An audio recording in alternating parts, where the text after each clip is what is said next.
Olá, meu nome é Gabriela Miller Laroca, eu sou historiadora e doutoranda do programa de pós-graduação em História da Universidade Federal do Paraná. Eu pesquiso as relações entre cinema de horror e história, especialmente questões de gênero, sexualidade e representação feminina nas telas. A minha pesquisa de doutorado, a qual eu vou falar um pouquinho sobre nesse vídeo, analisa filmes de horror com bruxas produzidos na década de 60 e a sua relação com o que a gente chama de tradição do mal feminino, que ajudou a fomentar, na modernidade, a conhecida caça às bruxas. O que me levou a pesquisar isso e que me chama muito a atenção é como tradições e formas culturais tão distantes e diferentes acabam se comunicando e se interligando ao longo dos séculos. E como esse estereótipo da mulher má, muito bem representado na figura da bruxa, continua presente no nosso imaginário até os séculos 20 e 21. Eu dividi esse vídeo então em dois momentos. Inicialmente eu vou falar para vocês um pouquinho sobre a relação entre mulheres e bruxaria a partir de um tratado de bruxaria escrito ao final do século XV, que é o Malleus Maleficarum, também conhecido como Martelo das Feiticeiras, e depois vou trazer para vocês uma das minhas fontes audiovisuais, que é um filme da década de 60, também com a temática da bruxaria. Bem, a cultura ocidental, permeada por uma tradição antifeminina e antissexual, por muito tempo manteve no seu imaginário a ideia de que a prática da bruxaria estava associada à natureza feminina. Essa associação entre o feminino e a bruxaria demonolátrica atingiu proporções épicas ao final da Idade Média e no início da modernidade, impulsionando as já conhecidas caças às bruxas e a escrita também de tratados demonológicos, como é o caso do Malleus Maleficarum, que foi publicado em 1487 por dois inquisidores da Ordem Dominicana do Sacro Império Romano Germânico, Heinrich Kramer e James Sprenger. O Malleus ele tem uma especificidade, pois justapondo uma imagem negativa da feminilidade com acusações de malefício e demonolatria, a obra consolidou o estereótipo da mulher bruxa. No Malleus, a bruxaria é intimamente identificada com o diabo, ao passo que a sexualidade feminina desviante, entre aspas, é quase que totalmente indistinguível do poder demoníaco. É claro que é essencial a gente entender que o discurso antifeminino que foi explicitado por esse tratado e que foi popularizado entre os séculos XV e XVI na Europa não era uma novidade, ele não surgiu da noite para o dia, mas sim herdeiro de uma imagem de feminilidade construída por uma visão muito negativa, originária de tradições amplificadas pelos primeiros textos doutrinários do cristianismo, especialmente as indagações acerca da introdução do mal no mundo e da culpa e da inferioridade das mulheres. Bem, na tradição judaico-cristã, a mulher, e aqui eu me refiro à mulher com M maiúsculo, em um sentido de representação de uma essência inerentemente feminina, diferente de mulheres, no plural, como sujeitos históricos, foi por muitos séculos vista e definida através de uma lente de desconfiança, como uma criatura tentadora, moralmente inferior e fonte do mal. Foi construído assim um sistema contínuo de representações do feminino que reforçava esse caráter negativo. A malignidade, construída como inerente ao feminino, junto com a sua sexualidade, acabou colocando as mulheres como agentes, como grandes agentes do diabo, que se tornou uma figura extremamente presente no imaginário coletivo a partir da segunda metade da Idade Média na Europa. O Malleus é considerado o grande código do delito da bruxaria, e ele acabou fornecendo a imagem completa da bruxa, junto com descrições sobre sua origem, hábitos e poderes, além de questões práticas como julgar e condenar essas mulheres. Esse aqui é a tradução do Malleus para o português, conhecido como Martelo das Feiticeiras. E o fato das bruxas serem comumente mulheres era aceito no tratado como um fato concreto, sendo que os autores reuniram uma vasta coleção de autoridades bíblicas, antigas e medievais para demonstrar que as mulheres realmente eram mais más, crédulas, impressionáveis, supersticiosas, impulsivas e propensas a extremos emocionais, ou seja, elas eram facilmente enganadas pelo diabo. A definição de bruxaria no Malleus, então, era fortemente dependente da ligação entre a mulher e o demônio, surgindo como um fenômeno explicitamente sexual e de gênero, legitimando o exame e o inquérito do comportamento sexual feminino e do seu corpo. Uma das justificativas para a propensão das mulheres à bruxaria era justamente a ideia de que as suas mentes eram deformadas e deturpadas, tal qual a costela da qual Eva foi formada. Ou seja, assim como a primeira mulher, Eva, não conseguiu manter a fé em Deus, todas as mulheres eram descrentes e inclinadas ao pecado. É interessante ressaltar que o tratado faz aqui uma breve distinção entre mulheres boas e mulheres más. Ou seja, é admitido que assim como mulheres más superam todas as outras em maldade e perfídia, as boas são exemplos de justiça e benevolência. Ou seja, se cria dois opostos. De um lado nós temos o símbolo absoluto do mal, que é Eva, e por outro o símbolo extremo do bem, que é Maria. É interessante notar como os autores não acusam em nenhum momento mulheres virgens ou castas de bruxaria. As bruxas são sempre adúlteras, parteiras assassinas, mães malignas e mulheres desviantes da norma. Nós vamos ver a seguir como o cinema vai reproduzir muito essa dicotomia entre mulher boa e mulher má, né, entre o modelo ideal de feminilidade e aquele modelo que não deve ser seguido. Inversões da ordem sexual e social eram características das bruxas, sendo visíveis, por exemplo, no fascínio que os autores do Maleus tinham com a capacidade que essas mulheres possuíam de criar ilusões para que os homens acreditassem que seus pênis tinham sido roubados, né? Esse vício feminino, entre aspas, fazia com que os homens fossem dominados por essas mulheres malignas.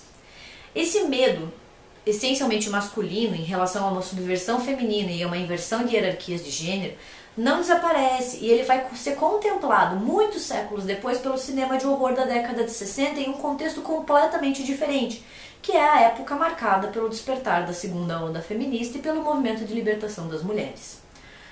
O Maleus foi muito bem sucedido na sua empreitada. Posteriormente, diversos outros tratados sobre bruxaria foram escritos em outras localidades e por outros autores. Claro que o Maleus não foi nem o primeiro, nem o último, e também não foi ele quem criou a ideia de bruxaria, que já existia. Mas ele com certeza amplificou a dimensão da ameaça representada por ela. A imagem da mulher bruxa, que é a representante do mal feminino, se espalhou pelo Ocidente cristão, e medos e desconfianças históricas em relação ao feminino foram reforçados, fomentando perseguições, processos e condenações em diversos territórios. Entretanto, o fim da caça às bruxas não levou ao fim dessa tradição antifeminina, dessa tradição do mal feminino. O paradigma da mulher má, portadora de uma sexualidade perigosa, continuou sendo veiculado novamente, séculos depois, pelo cinema de horror, por meio da representação das bruxas. Nos filmes, elas são más, diabólicas e ardilosas, elas fazem pactos com o diabo, elas vendem as suas almas para ele e elas estão dispostas a fazer qualquer coisa por poder e vida eterna. O que chama muito a atenção nesses filmes é como a associação entre o feminino e o mal foi retomada e ressignificada em um contexto muito diferente, no século XX, pela linguagem do cinema, que vai utilizar recorrentemente a figura da bruxa associada ao corpo e à sexualidade feminina para inspirar medo no público. Bem, esses filmes vão trazer as bruxas sempre como antagonistas e nunca como vítimas de perseguição ou intolerância. E o que chama a atenção é justamente como essa imagem do feminino associado ao mal continuou sendo reformulado por produtos midiáticos contemporâneos, fazendo com que a bruxa permanecesse viva no nosso imaginário coletivo. E também não é coincidência que esses filmes com mulheres malignas tenham se popularizado a partir das décadas de 60 e 70, paralelamente ao movimento de libertação das mulheres, representando de certa forma uma ansiedade masculina e funcionando como um alerta para o monitoramento dessa liberdade e desse empoderamento das mulheres. Nessas produções, as bruxas estão sempre engajadas por beleza, juventude, poder e vingança, frequentemente procurando subverter a tradicional hierarquia de gêneros. Elas são enganosas e sedutoras, guiadas por sentimentos maléficos e com laços com o demoníaco, sempre necessitando de controle e de severas punições.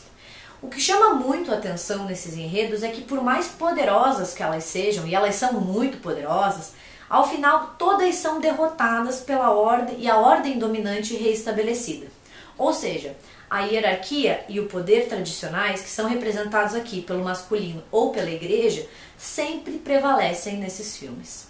Ao passo que o mal é encarnado na figura da bruxa, que vai comandar todo o caos e a destruição, o bem é representado pelo masculino, que é esse princípio ativo, né? E a bruxa também pode ser vencida pela sua contrapartida, que é a mulher boa e casta, com a sexualidade e o comportamento devidamente controlados. Isso nos mostra como o paradigma da mulher má é sempre acompanhado pela sua inversão, que é a mulher benevolente. O cinema reproduz assim uma tradição discursiva muito antiga, que construiu dois corpos femininos imaginários e completamente opostos. Para finalizar e ilustrar toda essa discussão, eu trouxe uma das minhas fontes, que é o filme A Maldição do Demônio, ou A Máscara de Satã. Esse aqui, que em inglês se chama Black Sunday, que é uma produção dirigida pelo cineasta italiano Mario Bava e que se insere no chamado horror gótico italiano, principalmente pela sua ambientação do castelo destruído e a possível assombração que ronda o local. A história vai se iniciar no século XVII, na Moldávia, quando a bruxa Asa é condenada à morte junto com o seu amante e cúmplice pelo próprio irmão. Antes de ser executada, ela tem uma máscara, né, cheia de pregos internos cravada no seu rosto, chamada de Máscara do Demônio, que explica o título do filme, que além de causar muita dor, também destrói a sua beleza, fazendo com que ela seja obrigada a usar pela eternidade a sua verdadeira face demoníaca. Enfim, antes de morrer, ela não pede perdão, ela não se redime dos seus pecados, e ela reafirma o poder do diabo e amaldiçoa as próximas gerações da sua família. 2 séculos mais tarde, ela é trazida de volta à vida acidentalmente quando 2 viajantes derrubam uma gota de sangue sobre o seu corpo enquanto ali estão explorando a sua tumba, né? E ela volta à vida e coloca em prática a sua vingança, que é destruir a família inteira. Enfim, aqui a sexualidade feminina e o perigo emanado por ela é algo que permeia o filme todo. A sexualidade feminina é representada como uma força poderosa que é simultaneamente temida e desejada. Tal qual descrito no Maleus, né, a Asa, que é a bruxa, ela é enfeitiça e seduz homens, ela transforma eles nos seus servos, eles fazem tudo o que ela manda, e ela também drena o seu sangue para fortalecer o seu corpo, traçando um paralelo aí com as histórias de vampiros. O alvo principal da sua vingança, na verdade, é a jovem Kátia, sua descendente, cuja aparência é muito semelhante à sua. E aqui vale ressaltar que ambas são interpretadas pela mesma atriz, a Barbara Steele, que é conhecida por seus papéis que entrelaçam sexualidade e perigo. O plano da Asa é drenar a vida da Kátia e assumir o seu corpo saudável, vivendo para sempre. E aqui a gente tem novamente a dicotomia entre a mulher boa e a mulher má, diferenciadas não apenas pelas suas falas e atitudes, mas também pela sua própria imagética. Ou seja, a Kátia, ela representa o modelo tradicional de feminilidade. Quando a gente olha para ela é muito bonita, ela é reservada, ela é delicada, ela é obediente, ela necessita de constante amparo masculino, ela desmaia várias vezes e ela é resgatada pelo herói. Ela é sensual na medida certa, entre aspas, e o seu rosto demonstra serenidade e tristeza, já que ela vive afastada do vilarejo em um castelo presumidamente assombrado. Já a sua antítese, que é a Asa, ela tem uma fisionomia drasticamente diferente, mesmo elas sendo interpretadas pela mesma atriz. O seu cabelo é solto e selvagem, seus olhos são esbugalhados e o seu rosto é marcado por expressões raivosas e malevolentes, né? A sua face, antes bela, agora é marcada por furos por causa da máscara, seu olhar é poderoso o suficiente para enfeitiçar os homens e ela constantemente profere blasfêmias e xingamentos. O seu corpo em si é monstruoso e corrompido, já que ele não se encontra completamente regenerado, e em uma das cenas finais é revelada uma estrutura esquelética sem carne da cabeça para baixo, né, mostrando o quanto ela é monstruosa. Nesse sentido, a questão visual é crucial no cinema, né, não só nesse filme, para a delimitação das questões de gênero, para estabelecer a mulher boa da mulher má, a mulher tradicionalmente feminina e adequada e a mulher desviante e demoníaca. A Asa quase atinge o seu objetivo, afinal ela é muito poderosa, muito inteligente, drenando parcialmente a vida da sua descendente, a Kátia, que vai envelhecendo enquanto a bruxa se torna mais jovem e bonita. Porém, na cena final, ela é impedida, primeiro por um crucifixo que se encontra ao redor do pescoço da Kátia, que repele a bruxa, né? Atenção aqui ao símbolo cristão, que reafirma o poder tradicional da religião de afastar o mal e funciona como uma tecnologia da salvação. E por fim o herói masculino, que também é o interesse romântico da mocinha, que desmascara e derrota a bruxa, que é por fim queimada por padres e aldeões locais. Com a morte da Asa, o filme termina com a Kátia tendo a sua juventude e a beleza restauradas, se reunindo com o seu amado em um beijo apaixonado. E a gente fica pensando, a Asa é uma mulher maligna, ela é inteligente, ela é poderosa, ela é capaz de ressuscitar os mortos, realizar rituais diabólicos, subjugar os homens. Contudo, no final, ela ainda assim é vencida por personagens masculinos e instituições representantes de uma autoridade tradicional. Ao passo que o mal é encarnado pelo feminino, que comanda toda a destruição e morte do filme, o masculino surge como um princípio ativo do bem, que resolve e derrota a ameaça. Enfim, para finalizar, o cinema de horror é povoado por monstros antigos que foram codificados no medievo e na modernidade, como bruxas, vampiros e lobisomens. Quando eles são reapropriados pelo audiovisual, eles acabam mantendo características que os tornam facilmente identificáveis por nós, pelo público. No caso da bruxa, o recorte de gênero e sexualidade é sempre explícito e crucial para sua identificação nas telas do horror. Numa mistura de beleza e horror, sexualidade e decadência, Asa, assim como as outras bruxas que povoam o gênero, alerta os perigos que as mulheres podem representar. Em relação à época de produção desses audiovisuais, algumas dessas personagens vão agir como a manifestação do feminismo visto por seus detratores, mulheres gananciosas por poder que fazem de tudo para subjugar a ordem tradicional. Tais filmes, como A Maldição do Demônio, reatualizam em seus enredos um imaginário do feminino que data de muitos séculos, perpetuando a ideia do mal feminino, né? É interessante a gente questionar como o cinema retoma e reinventa temas presentes na reflexão filosófica e teológica sobre a mácula e a malignidade da mulher.